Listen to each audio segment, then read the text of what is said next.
I'm done with fighting for something that I don't even want in life simply because others tell me it's normal and attractive. Not everyone is destined for greatness, and in fact, this whole thing felt like a charade to me, given that the majority of people end up being mediocre, not standing out in any regard for their whole lives. Giving up has been the most freeing experience for me as a man. Why do I ask the question in the title? Some time ago, at a friend's wedding, I met a woman so passionate about her work that I lost myself in time, in admiration of her. We kind of got off, and she asked me out for a date, but after lurking on forums like 2X Chromosomes, Ask Women, and Relationship Advice, I've reached the conclusion that I'm part of the undesirables. I am the type of man without any drive in life, and I am the type of man many women regret wasting their lives with. I don't feel bitter about it, and I respect this desire, but it feels fair that I make this known to her as early as possible, so as not to make her think I've been using her or misleading her. How do I do this without being self-deprecating or self-defeating? Without humiliating myself or her in the process? Thank you all for your kind words. It has helped brighten my day knowing that being simple isn't really that bad. Story 1. This is the epitome of the phrase, "I'm a simple man with simple needs." You've found contentment, and that's not settling, it's humble happiness. You have only gratitude for what you have. Referring to it as mediocrity diminishes the sheer privilege that is a full belly, good friends, and a sunset. Being happy with that doesn't mean you're not capable of pursuits. They just aren't likely to be you becoming an Olympian. It means you're more likely to want to be a decent cook, handy with a hammer and nails, and these simple things can be real joys and true lifelong passions that will never lead to riches or fame, but they are still great selling points on a date. Don't downplay your happiness or the joy you already have. Finding a partner who is easily pleased makes for a happy life. She'd be lucky to score a guy like you. Go win her heart and enjoy your life your way, my friend. Story 2. Some career-oriented women need a man like you to let them bloom. There's nothing wrong with being satisfied with what you have. Just be honest about it.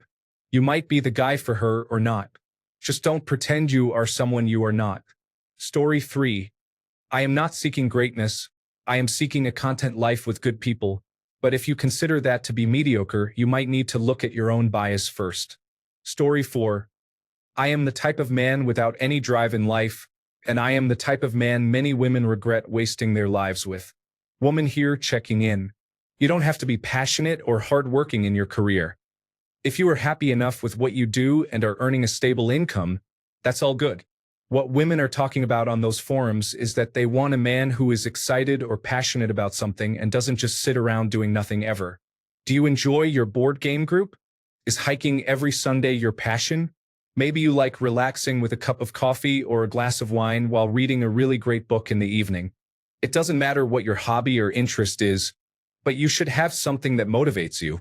You don't have to be a wildly successful type A person, but you should have some hobbies and interests that you are passionate about, that fulfill you. Story 5. The things that you value and prioritize in your life do not need to be your career.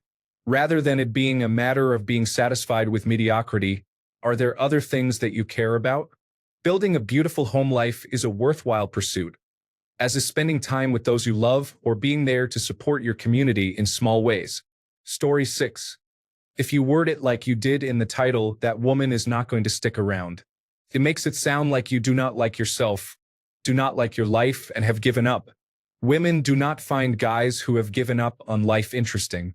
However, they do find a guy with a plan working towards that plan, which plan depends on the woman, interesting. There are plenty of religious teachings and philosophies that make interesting cases for not chasing after material things. If you present it as a conscious decision, as the result of studying and thinking for a path in life, some women will find that admirable and stick around. Those that will not are not a fit for you anyway. They do not want the same things you do. Story 7. Speaking as someone who has had a lot of growing pains adjusting to the unambitious slacker type, she fell in love with growing into a hyper-ambitious dude. I can assure you not all women look for that. Story 8. I'm close to tears reading many of the comments on this post. The outpouring of support is amazing. I have the exact same kind of sentiment as the original poster, and I've decided not to even approach any women in the last several years for fear of either being rejected as trash or being seen as a time waster. My self-esteem is below sea level. Still, I find myself wanting to love and be loved. It's been tough. Thanks to everyone who offered support here. You meant it for the original poster, but you guys have no idea how much you have lifted a lonely soul somewhere far away. God bless all of you. Story 9. I think this is what my husband thought too before. I was a career woman and was working for a multinational company. When I first met my husband, he was just doing small jobs. He had no university degree, lived with his parents, had no car, and was actually obese. We met in a video game and had a lot of the same interests. We talked a lot, like there was never a day we didn't talk. When we became boyfriend and girlfriend, he openly told me that he had nothing. I was actually disappointed at first, but I thought, what if I motivate him? I noticed that he's a very good communicator, that he is smart and kind, and is actually a fast learner. I thought that doesn't sound like a guy with no potential, does it? So I stayed with him and continued to love him. He has a permanent job now, he lost weight, we have a car, though it is very old, and I actually don't mind that we're living with his awesome parents. I actually also learned how to relax and not take everything seriously.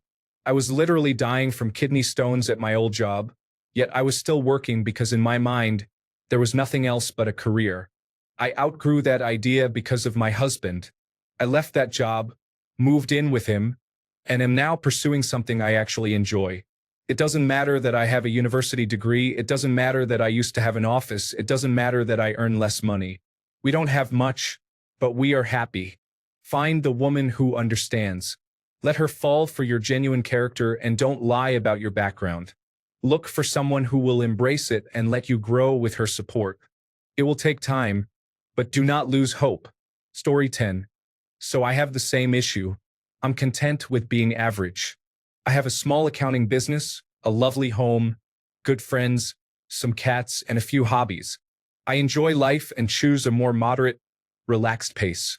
I'm not striving or hustling. I'm not burning myself out trying to become a chief financial officer or anything like that. I'm just average, in the middle. I'm not a leader, and I honestly love my life. I'm happy, content, and everything is okay. Frankly, the moment I stopped striving for more and looked at what I had, I found happiness. My husband is the opposite. Not one, but 3 businesses. Golf, tennis, flying lessons, Master of Business Administration, Doctor of Philosophy, etc. If he isn't working hard day and night and filled with passion about something, he will go insane. He doesn't know the word downtime. Before, he used to ask me to find a passion in life. Art, jewelry making, animal rescue, etc. Whatever it was, I tried and struggled, and it made me really stressed out. I felt like less of a person. I was talking to a friend about it, and she said that in order for him to be great, you have to support him. You take care of the house, cars, animals, etc. You always make sure he is well-fed and has clean clothes to wear. If it wasn't for you, he wouldn't be great. She is right. I'm the stable rock. Then my husband and I had an all-night talk about this, passion, and our future. He came to the conclusion that he couldn't have done anything without me because, let's be honest, life falls apart when I am not around. And he now refers to his passions and all in life as ours. There is nothing wrong with being a supporting role in someone else's movie. If it wasn't for you, they wouldn't be able to be great. By the way, my one friend is a doctor. Her husband was a career server and is now a stay-at-home dad to 3 boys. And I have another friend who is a huge financial bigwig, and her husband left his career to support her and raise their kids. That's saying, behind every good man is a great woman, needs to go. Behind every successful person is a greater one holding them up. I think this is also stereotyping. Women are always taught to support men, but men are never taught to support women. Story 11. Shy, disagreeable, pocket yam, quicksand, shame, sable, support, disgusting, forgetful. This post was mass deleted and anonymized with redact. Story 12. Let me tell you a little secret. Being average or mediocre is not a bad thing. 90% of the world population will be mediocre their whole life, and nobody will remember them for anything except people close to them. And that's perfectly fine. All those people who say that you should do great things that are totally exceptional and have great goals often don't want to accept that fact, and many of them are actually not as amazing as they think they are. They're not bad, just average. Not special. You shouldn't try to do great things for the sake of doing great things. Forget this silly notion. Just do things that make you happy. Give your energy to people and things that are important to you.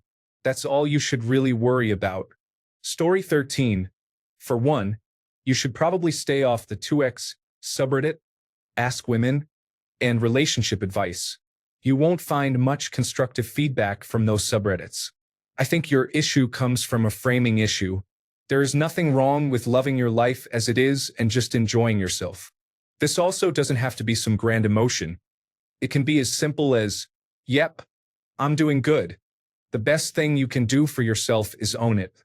Just think, if you can never be satisfied with what you have, how can what you have ever be enough? Story 14. This is the most Epicurean thing I've read in a while. You should be glad you can content yourself with only a few things and your friends, because that's where your concept of happiness stands. On the other hand, you have people, and I include myself in this category, who cannot experience satisfaction and always want to push further. It's very frustrating because we're not destined for greatness, as you said, and it can be very depressing to always feel like a failure. And to quote Epicurus himself, here is the very definition of Epicureanism. When we say that pleasure is the end and aim, we do not mean the pleasures of the prodigal or the pleasures of sensuality, as we are understood to do by some through ignorance, prejudice, or willful misrepresentation. By pleasure, we mean the absence of pain in the body and of trouble in the soul. It is not by an unbroken succession of drinking bouts and of revelry, not by sexual lust, nor the enjoyment of fish and other delicacies of a luxurious table, which produce a pleasant life. It is sober reasoning, searching out the grounds of every choice and avoidance, and banishing those beliefs through which the greatest tumults take possession of the soul. Story 15. A little advice from an internet stranger, because I have been where you are right now. Do not decide on behalf of others what they think about you. While there are objective facts that might be bad about you, let others decide if they are deal breakers or not. You might have something very positive in you which compensates and makes it a good deal for them. Something you might overlook because you take it as a matter of course. Story 16. You think a woman will not like you because you have read some internet forums. You do not even know if she is affiliated with Ask Women or 2x. You do not even know if she shares those ideas. You should talk to her and find out what she personally wants, then tell her she will not get it from you should that be the case. Story 17. Me too. I hear from every side that you should go and chase a career, get a lot of money, and it kind of motivated me to move forward. For a while, I assumed that everyone is aiming somewhere, but there are problems that are slowing them or making them go the wrong way. But now I realize I was in this echo chamber. I met this guy, we played games together, he seemed like a cool dude. We talked a bit, and I asked him about life. He was about 26 years old, living in Portugal. He said that they have very beautiful beaches there. He is helping repair his parents' house right now, working in retail. I was a bit stunned at first. I asked him if he doesn't want to go to college, study, and do stuff. He laughed a bit and told me that he is happy where he is, satisfied with the life he has, and said that it isn't as important to try hard to be unique. Why would he? He is looking for an average, chill life, building his own house and having a family. At first, I thought he was foolish, but then I thought about it more and more, and it kind of started making sense to me. I think it's important that every person has their own list of important values that they stand behind, like honesty, loyalty, faith, responsibility, and respect. I also believe that true happiness comes from within when you are satisfied with who you are. Story 18. It's refreshing to see this question. I'm married, so I'm obviously not dating, but I watch a lot of dating shows on YouTube, and the people always say, I want someone who has big goals in life and is chasing them, yada yada. I've been wondering this whole time, what if they enjoy the life that they have? I don't have big career goals, and I've pretty much met all of my other goals minus some traveling destinations. Most people don't become successful like Steve Jobs and end up with a 9-to-5 full-time job like everyone else. For me, that was a goal. Not working retail and feeling terrible every day I went to work. Am I rich right now? No. But I'm not losing my mind either. Why spend your life striving for a big thing when you can enjoy what you have and take time to smell the flowers, so to speak? It's fine if you have big goals. Don't get me wrong. But it's weird that it seems like that's everyone's go-to in a desired spouse, whether it be male or female. There's nothing wrong with a simple life if you actually take the time to enjoy it. Don't we all just want to be happy? Also, there's a big difference between not having big goals and being lazy. I'm not talking about being lazy. Story 19. Bro, you are selling yourself way short. I personally think you could be the key to changing a woman driven and capable to downright unstoppable. Your aim to someone else's young could create a fantastic working relationship. Have you ever thought about having kids and being a stay-at-home dad? Maybe a trophy husband? It may sound stupid, but I bet if you found a girl who is really successful in her field, your wanting to be normal may be key in helping them maintain a healthy work-life balance. Maybe you will rub off on each other, and you will find something you are passionate about while you are at it. Sorry if this is an incoherent ramble, but I really feel like the original poster is selling himself short. He seems like a truly honest and respectful person, and it annoys me that he seriously described himself as undesirable. Like, sorry for being crass, but get your head out of your ass. You being undesirable is a load of nonsense, and you know it. You're not undesirable.